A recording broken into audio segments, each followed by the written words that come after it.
রাত, চারদিকে নিস্তব্ধতা, সবাই ঘুমিয়ে আছে। হঠাৎ পায়েলের ঘুম ভেঙে যায়। জানালা দিয়ে তাকিয়ে সে দেখে একজন লোক চুপি চুপি তাদের ধানের জমির দিকে যাচ্ছে। মা, মা, তাড়াতাড়ি ওঠো। কি হয়েছে পায়েল? এত রাতে চিৎকার করছিস কেন? মা, আমাদের জমিতে একজন লোক ঢুকেছে, সে মাটি খুঁড়ছে। কমলা হরিপদকে ডাকে। ওগো, তাড়াতাড়ি ওঠো, জমিতে কেউ ঢুকেছে। হরিপদ আর লাঠি হাতে বাইরে বেরিয়ে আসে। কে ওখানে? দাঁড়াও! লোকটি হরিপদের আওয়াজ শুনে দৌড়ে পালিয়ে যায়। আরে, লোকটা পালিয়ে গেল। হরিপদ মাটির কাছে গিয়ে দেখে একটি জায়গা বেশ গভীর করে খোঁড়া হয়েছে। বাবা, আমার মনে হচ্ছে লোকটা চুরি করতে আসেনি। তাহলে কি করতে এসেছিল? সেটাই তো আমাদের খুঁজে বের করতে হবে। পরদিন সকাল, হরিপদ মাঠে কাজ করছে। হঠাৎ নিতাই সেখানে আসে। হরিপদ, তোমার সঙ্গে আমার কিছু কথা আছে। বলুন নিতাইদা, তুমি আমার কাছ থেকে যে টাকা নিয়েছিলে সেটা কবে ফেরত দেবে? কোন টাকা? আমি তো আপনার কাছ থেকে কোনো টাকা নিইনি। নিতাই পকেট থেকে একটা কাগজ বের করে। এই কাগজে তোমার সই আছে, এখন বলছো টাকা নাওনি? এই সই আমার নয়, আমি কোনো কাগজে সই করিনি। 1 সপ্তাহের মধ্যে টাকা ফেরত দেবে, না হলে এই জমি আমার। নিতাই চলে যায়। দূর থেকে পায়েল সব কিছু দেখছিল। হরিপদ মন খারাপ করে বাড়িতে ফিরে আসে। কি হয়েছে তোমার? মুখটা এত শুকনো লাগছে কেন? নিতাই আমাদের জমি নিয়ে নিতে চাইছে। কিন্তু কেন? সে বলছে আমি নাকি তার কাছ থেকে টাকা নিয়েছি, অথচ আমি কোনো টাকা নিইনি। সে কি কোনো প্রমাণ দেখিয়েছে? একটা কাগজ দেখিয়েছে, তাতে আমার নাম আর সই আছে। পায়েল কাগজটা হাতে নেয়। বাবা, এই সইটা তোমার মতো দেখতে হলেও এটা তোমার সই নয়। তুই কিভাবে বুঝলি? তোমার আসল সইতে তুমি শেষের অক্ষরটা সবসময় একটু বাঁকা করে লেখো, এই সইতে সেটা নেই। হরিপদ অবাক হয়ে মেয়ের দিকে তাকায়।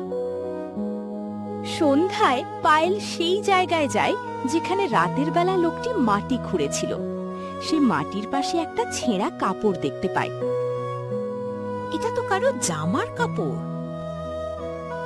কাপড়ের পাশে একটা ছোট্ট লোহার চাবিও পড়েছিল। চাবিটা এখানে কেন? পায়েল চাবিটা নিয়ে বাড়িতে ফিরে আসে। রাতে পায়েল বাবার পুরনো কাঠের বাক্স খুলতে থাকে। দিদি, তুমি বাবার বাক্স খুলছো কেন? চুপ করে থাক, বাবাকে এখন কিছু বলিস না। কিন্তু তুমি কি খুঁজছো? জানি না, তবে মনে হচ্ছে এই চাবিটা কোনো একটা রহস্যের সঙ্গে জড়িত। বাক্সের একদম নিচে পায়েল একটা ছোট্ট লোহার বাক্স খুঁজে পায়। সে চাবিটা লাগায়। চাবিটা তো মিলে গেছে। বাক্স খুলতেই ভেতরে একটা পুরনো ছবি এবং কিছু কাগজ পাওয়া যায়। পায়েল ছবিটা হাতে নেয়। ছবিতে তার দাদু সেই ধানের জমির সামনে দাঁড়িয়ে আছেন। ঠিক তখন গোপাল কাকা বাড়িতে আসেন। এই ছবিটা তুই কোথায় পেলি? বাবার পুরনো বাক্সে। আপনি কি এই ছবির ব্যাপারে কিছু জানেন? গোপাল কাকা কিছুক্ষণ চুপ করে থাকেন। তোর দাদু খুব সৎ মানুষ ছিলেন। মৃত্যুর আগে আমাকে একটা কথা বলেছিলেন। কি কথা? তিনি বলেছিলেন এই জমির আসল দলিল তিনি এমন জায়গায় রেখেছেন যেখানে কেউ কখনো খুঁজে পাবে না। আপনি জানেন দলিলটা কোথায়? না মা, শুধু এটুকু জানি তিনি একটা ইঙ্গিত দিয়েছিলেন। অন্যদিকে নিতাই তার এক লোকের সঙ্গে গোপনে কথা বলছে। আর 2 দিনের মধ্যে জমিটা আমার নামে করে ফেলতে হবে। কিন্তু আসল দলিল যদি বেরিয়ে যায়? আসল দলিল কেউ খুঁজে পাবে না। আর হরিপদ তো জানি না জমিটার আসল দাম কত। মেয়েটা কিন্তু অনেক কিছু বুঝে ফেলেছে। পায়েলকে আমি সামলে নেব। পায়েল দৌড় থেকে তাদের কথা শুনে ফেলে। পায়েল দৌড়ে বাড়ি ফিরে বাবাকে সব বলে। বাবা, নিতাই আমাদের জমি শুধু নিজের জন্য নিতে চাইছে না, সে জানে এই জমির দাম সামনে অনেক বাড়বে। কিন্তু আমরা কি করব মা? আমাদের আসল দলিল খুঁজে বের করতে হবে। কিন্তু সেটা কোথায়? পায়েল দাদুর ছবিটা হাতে নেয়। দাদু নিশ্চয়ই কোনো ইঙ্গিত রেখে গেছেন। সেই ছবিটা ভালো করে দেখে।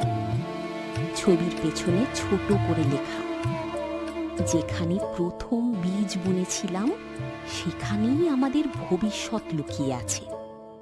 পায়েলের চোখ বড় হয়ে যায়। বাবা, আমি বুঝে গেছি। পায়েল বাবাকে নিয়ে জমির এক কোণে যায়। এই জায়গায় তো আমি ছোটবেলায় বাবার সঙ্গে চাষ করতাম। দাদুর কথার মানে এটাই। দুজন মাটি খুঁড়তে শুরু করে। হঠাৎ কোদাল শক্ত কিছুর সঙ্গে ধাক্কা খায়। দাঁড়া, এখানে কিছু একটা আছে।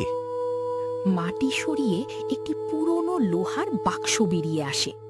বাক্স খুলতেই দেখা যায় ভিতরে জমির আসল দলিল।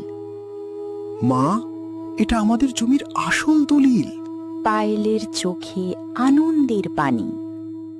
বাবা, এবার নিতাই আমাদের জমি নিতে পারবে না।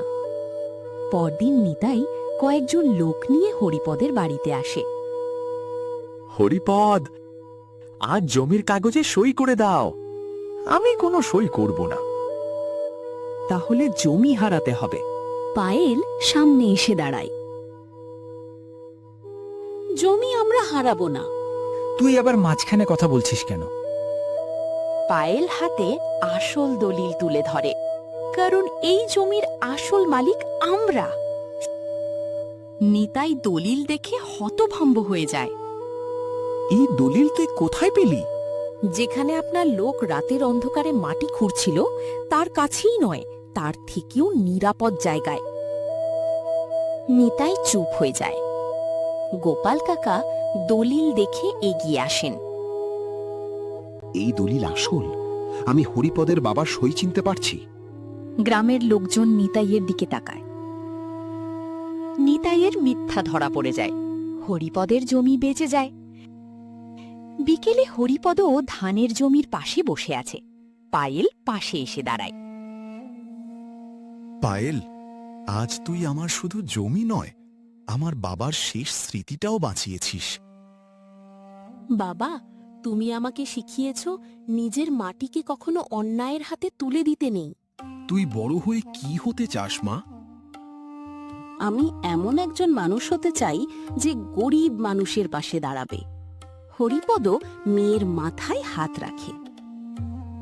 তুই আমার মেয়ে নয় মা, তুই আমার গর্ব। রবি দৌড়ে আসে।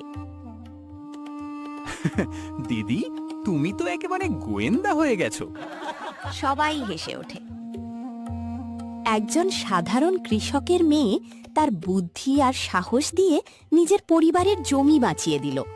কিন্তু এই গল্প আমাদের একটা কথা মনে করিয়ে দেয়, টাকা পয়সা মানুষের সবচেয়ে বড় সম্পদ নয়।